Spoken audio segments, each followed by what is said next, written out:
जा खुश रही हा ससुरवा ये जान दिल, जा खुश रही हा ससुरवा ये जान दिल, दान तोहे कोई देनी हो, दान तोहे कोई देनी हो।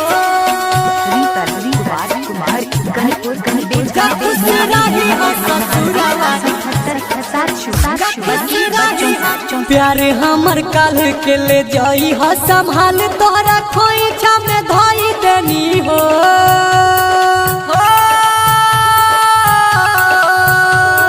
प्यार हमर काल के ले जाई हा संभाल, तोहरा खोइछा में धोई देनी हो।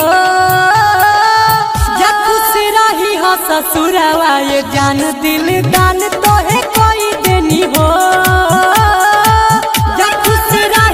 ससुरवा ये जान दिल, दान तोहे कोई देनी हो।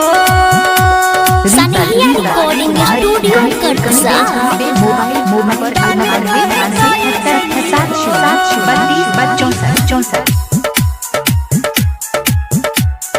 दान तोहे कोई देनी हो। जा खुश रही हा ससुरवा ये जान दिल, दान तोहे कोई देनी हो। जा खुश रही हा दान तोहे कोई देनी हो। ये के होई तो दिल हब आंसू के भी अपना पीले हब, अपने ही हाथे जान हो। फाटल कर जावा के सीले हब, फाटल कर जावा के सीले हब। ये के होई तो दिल हब आंसू के भी अपना पीले हब, अपने ही हाथे जान हो। फाटल कर जावा के सीले हब, रही नहीं टोकले रहू जवन सोचल, तू कही हो न होई देनी हो। जा खुश रही हो ससुरवा ये जान दिल, दान तोहे कोई देनी हो। जा खुश रही हो ससुरवा ये जान दिल, दान तोहे कोई देनी हो।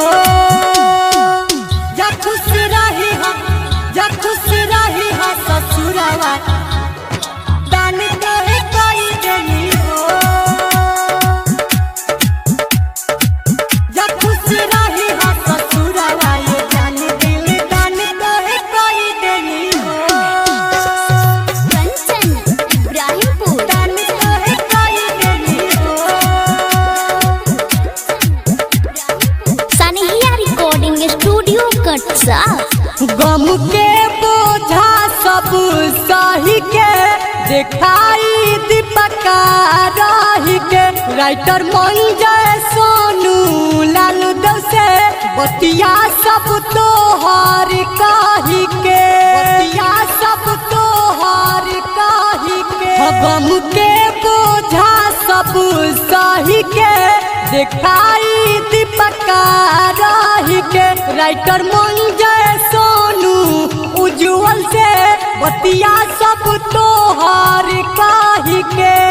रहे जवन श्रद्धा कैले रही पारदायज, पूरा हम कैलेनी हो। जा खुश रही हो ससुरवा ये जान दिल, दान तोहे कोई देनी हो। जा खुश रही हो ससुरवा ये जान दिल, दान तोहे कोई देनी हो। दान तोहे कोई देनी हो। कुमार कुमार